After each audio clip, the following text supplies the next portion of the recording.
जब रुबाब अदील को अपने घर से धक्के देकर निकाल देगी तो उस वक्त अदील का मुंह देखने के काबिल होगा। जिस तरह से उसने अपने बाप को ताना दिया था ना कि आपने सरकारी नौकरी करके और छोटे से घर में रहकर क्या ही बना लिया है। आज जब बाजी उल्टी तो अदील शिकंजे में आ चुका है।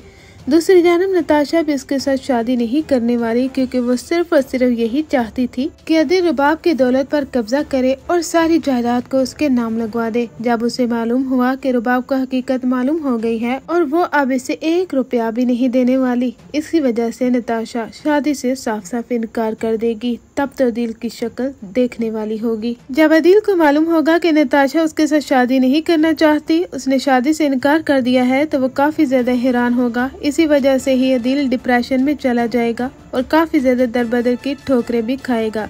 यहाँ पर आखिरकार उसे मुस्तफा से माफी मांगनी होगी, क्योंकि जिस तरह से उसने छोटे भाई को ताने दिए थे ना कि तुमने जिंदगी में क्या किया है, तुम कुछ भी करने के काबिल नहीं हो। लेकिन अब मुस्तफा को खूबसूरत बीवी भी मिल चुकी है और अपने गेमिंग करियर को आगे इस हद तक बढ़ाएगा कि कामयाब होगा। बड़ा भाई जो हर वक्त उसे ताने देता था, जब मुस्तफा 75,000 की जॉब करता था, वो उसे क्या कहता था कि इसमें तुम्हारा क्या गुजारा होगा अपनी बीवी के साथ। अब वही भाई जिसकी बीवी ने उसे धक्के देकर रोड पर खड़ा कर दिया है, अपने छोटे भाई के सामने बेबस खड़ा होगा, हाथ जोड़कर माफी मांगेगा। अदील के साथ कौन कौन चाहता है कि बिल्कुल ऐसा ही हो। जब ये सब कुछ आप देखेंगे ना तो आपको दिली सुकून होगा कि अदील जैसे घटिया शख्स के साथ ऐसा ही हो गया जैसा फैंस चाहते थे। और अगर बात करें शर्जीना और मुस्तफा की, तो उनके दरमियान काफी दरारें आएंगी। जैसे कि आप जानते हैं कि किस तरह से शर्जीना मुस्तफा से कहती है कि क्या हो गया है मुस्तफा तुम्हें, तुम पैसे के पीछे क्यों पागल हो चुके हो, मुझे सिर्फ और सिर्फ तुम्हारा वक्त चाहिए,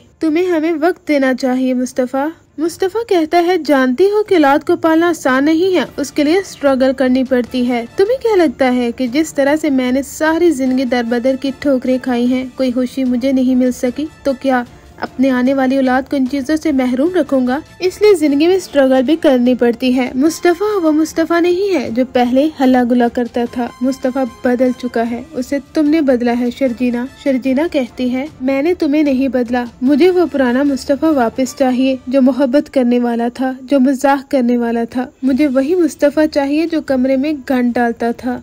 मुस्तफा कहता है कि तुम्हें बड़ी बातें याद आ रही है ना कि मैं कमरे में गन डालता था, कैसे शरारतें करता था। जिंदगी हमेशा एक जैसी नहीं रहती शर्जीना, हमें आगे बढ़ना होता है, इस बात को समझो। लेकिन शर्जीना मुस्तफा की बात नहीं सुनेगी। ये घर छोड़कर अपनी अम्मी के घर चली जाएगी। वहाँ पर कहेगी कि मैं मुस्तफा के साथ मजीद नहीं रहना चाहती, वो बदल गया है। उसकी और मेरी सोच में अब जमीन आसमान का फर्क है। शायद ये समझते समझते मुझे देर होगी, वरना कभी भी मैं उसका इंतखाब न करती।